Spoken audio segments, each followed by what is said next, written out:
अगर आईएएस बनने के लिए, आईपीएस बनने के लिए सैक्रिफाइस करना नहीं पड़ेगा, अगर उसके लिए आपको त्याग नहीं करना पड़ेगा, तो आज पूरे इंडिया में हर घर में आपको आईएएस आईपीएस मिल जाएंगे. So when you are entering into this game of UPSC or MPSC, make sure that you have to sacrifice anything which will take you to your goal. लेकिन प्रॉब्लम ये है कि हमें टेंशन होती है, यार दोस्त की एंगेजमेंट है, उसकी बर्थडे पार्टी है, उसकी शादी है, अटेंड नहीं करूंगा तो बोलेगा मैं तेरी शादी में नहीं आऊंगा, एंड ऑल.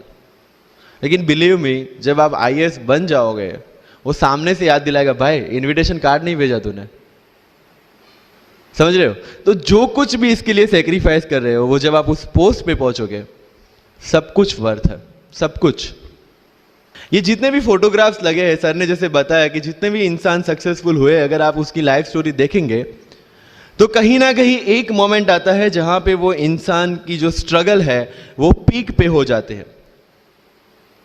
वो इस मोमेंट पे आपको डिसाइड करना है कि आपको वहां से यू टर्न लेना है या आपको वहां से आगे निकलना है. इन सब लोगों ने डिसाइड किया कि उनको वहां से आगे निकलना है.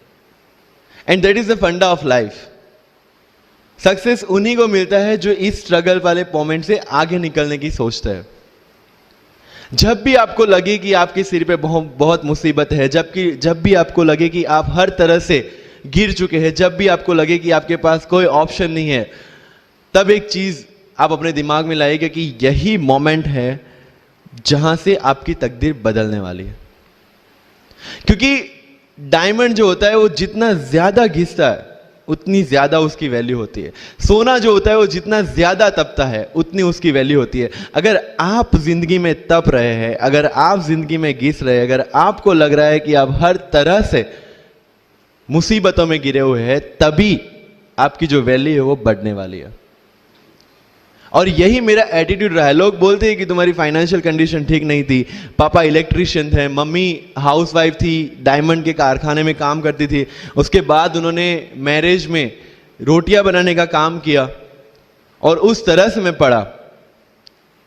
लेकिन जब मुझे पूछा जाता है कि ऐसी कौन सी चीज है आपकी लाइफ में जो आप बदलना चाहते हो, एंड आई सेड नथिंग. क्योंकि अगर वो चीजें नहीं होती मेरी लाइफ में तो शायद आज आपके सामने में नहीं होता. तो अगर लाइफ में प्रॉब्लम्स है, अगर लाइफ में स्ट्रगल है, जैसे सर ने बताया struggle is a part of life, and I strongly believe in that. क्योंकि अगर हम दिल्ली में थे, मेरे दोस्त के साथ में निकला बाहर घूमने, तो बोलता है यार ऐसी लाइफ चाहिए, कोई मगजमारी नहीं, आराम से बैठते हैं पूरे दिन एसी वाले कमरे में, बहुत सारे पैसे हैं और कोई टेंशन नहीं, ऐसी लाइफ चाहिए मुझे. मेरे पास ऑप्शन है. बोलता क्या? बोला देख सामने एटीएम का रूम दिख रहा है, एसी वाला कमरा है, बहुत सारे पैसे, कोई मगजमारी नहीं, जॉब ले ले. क्यों आईएएस आईपीएस में दिमाग खराब कर रहा है? अगर स्ट्रगल नहीं चाहिए तो you have to compromise with that life.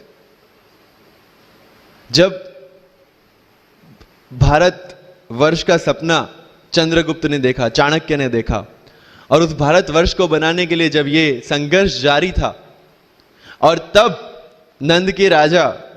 राजा धनानंद की डॉटर दूरदराज से चंद्रगुप्त को प्यार हो जाता है, और जब चाणक्य उनको बोलते कि नहीं तुम्हें उससे दूर रहना है, और तब चंद्रगुप्त बोलता है आचार्य कभी कभी सोचता हूं कि जिंदगी में या ये भारत के सम्राट बनने के लिए इतना त्याग, इतना बलिदान ना देना होता तो. और तब चाणक्य रिप्लाई करते हैं तो हर कोई भारत का सम्राट होता. This is the fundamental rule of life. UPSC सिर्फ आपका नॉलेज चेक नहीं करता. Make it very clear in your mind. जैसे सर ने बोला, it's a game of wisdom. आपको पहले ऑफिसर बनना पड़ेगा यहां से. यूपीएससी का काम तो सिर्फ थप्पा लगाना है कि हाँ ये ऑफिसर बन गया. जितने भी आईएएस आईपीएस ऑफिसर्स को आप मिलोगे, you will realise this thing कि ऑफिसर वाली क्वालिटीज इसमें पहले से है. आप जब प्रिपरेशन स्टार्ट करते हैं तभी से समझ लीजिए कि आपकी आईएएस और आईपीएस की ट्रेनिंग भी स्टार्ट हो गई. बिकॉज जो क्वालिटीज आपको चाहिए as an officer, as an IAS, as an IPS, क्या क्वालिटीज चाहिए? फर्स्ट ऑफ ऑल कॉन्फिडेंस, कि जब आप उस सीट पे बैठते हैं आपके सामने कोई भी क्वेश्चन आएगा, you will be able to handle the issue. ये कॉन्फिडेंस लेके आपको उस सीट पे बैठना है. यही कॉन्फिडेंस चाहिए when you start the preparation. Decision making, अगर हर एक टॉपिक पे आप हर एक कोई को पूछने जाते हैं भाई इसमें कौन सी बुक पढूं, इसमें क्या पढूं, इसमें क्या करूं, then you are not suitable for this exam. आज मेरे पास काफी मैसेजेस आते हैं, sir please give me your strategy. I am sure आप में से काफी लोगों ने किसी टॉपर्स को पूछा होगा please share your strategy. Why? हर एक की स्ट्रेटजी अपनी खुद की होती है। अगर आज 990 लोग यूपीएससी में सिलेक्ट हुए तो यू विल गेट 990 स्ट्रेटजीज, क्योंकि हर एक की स्ट्रेंथ और हर एक की वीकनेस अलग है। You have to understand this. आप कभी डॉक्टर के पास जाते हैं बीमार होके और कभी डॉक्टर को यह बोला है सर जो आगे वाले पेशेंट को दी ना मुझे वही मेडिसिन चाहिए? डिड यू से लाइक दैट? नो, क्योंकि उसकी बीमारी अलग है, मेरी बीमारी अलग है। सेम चीज विथ यूपीएससी, आपकी स्ट्रेंथ और आपकी वीकनेसेस अलग है, किसी टॉपर की स्ट्रेंथ और किसी टॉपर की वीकनेसेस अलग है। Why should I walk on the same path, जबकि मुझे पता है कि वो मेरे लिए बना ही नहीं। I have to create my own path. मेरा यूपीएससी का जो बुक लिस्ट है वो अगर आप देखेंगे ना तो यू विल फाइंड कि ये completely out of the box book list है। मैंने कभी लक्ष्मीकांत नहीं पढ़ी। आई नो यूपीएससी फ्रेटर्निटी के लिए ये बहुत बड़ा स्टेटमेंट है। I never read Shankar IAS, I never read Yojana, I never read Kurukshetra. I didn't do writing practice for mains. मैंने मेंस में GS2, GS3, GS4 का एक एक पेपर, एक ऐसे और ऑप्शनल का एक एक पेपर लिखा है। That's all about my writing practice. Because I knew what are my strength and what are my weaknesses. Mains में 3 चीजें होती है, handwriting, speed and content. When I was so sure about my handwriting and my speed, why should I waste my time on writing the papers? Instead of that, I focused on improving my content. Getting my point? So if you are the aspirant की जिसको लगता है कि 3 घंटे में मेरे से paper finish नहीं होता, then go for writing practice. Then write as much as you can because you need that. But किसी टॉपर ने 50 पेपर लिखे हैं, 3 टेस्ट सीरीज ज्वाइन किया है, इसलिए मुझे भी करना पड़ेगा। No, that is not the rule in UPSC. किसी ने ये टेस्ट सीरीज ज्वाइन की, मैं वहां चला गया, किसी ने वो टेस्ट सीरीज की, मैं वहां चला गया। No, you have to create your own path and this was the biggest part of my UPSC preparation. सुनो सबकी, करो मन की। This is applicability of your mind, क्योंकि आपकी स्ट्रेंथ, आपकी वीकनेस आपसे ज्यादा अच्छा कोई नहीं जानता। आपके पेरेंट्स भी नहीं, आपका सबसे क्लोज टीचर भी नहीं। आपको 3 बार चीजें पढ़ के समझ में आती है, किसी को 5 बार पढ़ के समझ में आती है, किसी को 1 बार समझ में आ जाती है। But I want follow the same path जो आगे लोगों ने फॉलो किया है, वो मेरे लिए बना ही नहीं है। I have create my own path. Getting my point? Yes और नो? सो जो मजदूरी है वो सड़क पे एक इंसान 12 घंटे गड्ढा खोद के भी करता है और एक टॉप कंपनी का सीईओ भी 12 घंटे दिमाग चला के मेहनत करता है। लेकिन how he is different from that person on the road? Because he uses his mind. In UPSC we are suppose to do the same. मुझे पता चला कि भाई लक्ष्मीकांत मेरी मेंस की रिक्वायरमेंट फुलफिल नहीं करता, प्रीलिम्स जैसे सर ने बताया was not into consideration. I know कि उसमें सिर्फ एक ब्रिज क्रॉस करना है, एक हर्डल क्रॉस करना है। अगर मैं प्रीलिम्स में 180 भी लेके आया, 190, इवन 200 भी लेके आया, तो मेंस में तो मैं सबके बराबर ही खड़ा हूं। Why to waste your time and energy on something which is just qualifying? Instead of that, put your focus and energy to something, mains and interview, कि जिसकी वजह से आपको सर्विस मिलना है। Good marks in mains ensure that you are in the list. Good marks in interview ensure that you get the service of your preference. Prelims is about quality. Mains is about quantity. Prelims में always मेरा target एक ही था, जो भी test में देता था, जो भी मैं सॉल्व करता था, I just need to cross 120, that's all. जितना सेफली मैं 120 क्रॉस कर लेता था, I put the paper aside, क्योंकि आज तक यूपीएससी का कट ऑफ कभी 120 से ऊपर गया नहीं और जाने वाला नहीं है। That was very clear in my mind.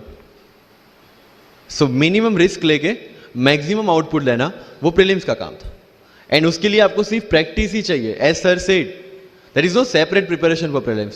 What I did, January तक मेंस ओरिएंटेड प्रिपरेशन, फरवरी से I started test series. Vajiram में जनवरी से टेस्ट सीरीज स्टार्ट हो जाती है। I started test series, I started revising the things and then prelims आ गया, दे दिया, खत्म। सो मेरा स्ट्रिक्टली एक ही चीज आपको कहना है कि अगर आपका प्रीलिम्स जून में है तो मिड ऑफ मई तक सारी टेस्ट सीरीज खत्म कीजिए। लास्ट 15 डेज में सिर्फ यूपीएससी के प्रीवियस ईयर के पेपर्स कीजिए, तो आपका जो माइंड सेट है वो यूपीएससी एंगल से सेट हो जाएगा। जो पर्सनालिटी टेस्ट लास्ट में यूपीएससी लेता है, इंटरव्यू नहीं है वो। We consider it as interrogation. Interview को इंट्रोगेशन लेके चलता है, वहां पे पूछताछ होगी नहीं। अगर यूपीएससी के इंटरव्यू में 10 में से 9 क्वेश्चन के आंसर भी आप सॉरी सर और sorry ma'am I don't know कह के देते हैं, उसका कोई इंपैक्ट नहीं पड़ता। इंपैक्ट पड़ता है वो 9 क्वेश्चन न आने का प्रेशर आप कैसे हैंडल करते हैं। आपके पसीने छूट जाते हैं या आप वही टेम्परामेंट के साथ इंटरव्यू कंटिन्यू करते हैं। मार्क्स उस चीज के हैं, मार्क्स है आपकी सोच के।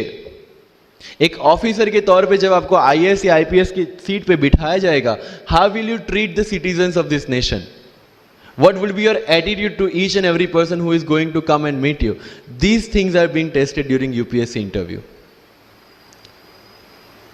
और इस सारी जर्नी में अगर सबसे इंपॉर्टेंट कोई चीज है तो that is your learning attitude, और not for UPSC, for life even. Because when I am speaking in front of you in Hindi and English, to be very clear, I belong to rural background of Gujarat, और मेरा study जो हुआ है वो पूरा Gujarati medium में हुआ है, गवर्नमेंट स्कूल में। 12th तक का स्टडी मेरा गवर्नमेंट स्कूल में हुआ है, गुजराती बोर्ड में, गुजराती मीडियम में। And yet I can give my UPSC interview in English in Delhi and score such marks. Where did it come from? कहाँ से आता है ये? मुझे अभी भी याद है मेरा college National Institute of Technology Surat था, जहाँ पे मेरे साथ जो पढ़ने वाले बच्चे थे वो सारे CBSE ICSE वाले थे, और मैं एज ए एलियन वहाँ पे पहुँचा था, क्योंकि तब मुझे पता चला कि मैकडी जैसा भी कुछ है और उसमें बर्गर जैसा भी कुछ मिलता है। That was my first exposure to any metro city. And जब मैं उनसे इंटरेक्शन करता था और इंग्लिश बोलने की ट्राई करता था, तो जैसे संजू मूवी में इंग्लिश दिखाया गया है गुजरातियों का, जो जीरो को जीरो बोलते हैं, उसी तरह I was also like that. Mother tongue influence आ जाता है, it's very obvious. So I use to speak notes and not notes, और डोर एंड नॉट डोर, और don't and not don't. So they use to make fun of me. Safin, it's not don't, it's don't. Okay fine. I had 2 options. Either I stop speaking English with them or improve on that and go ahead. I decided the second option.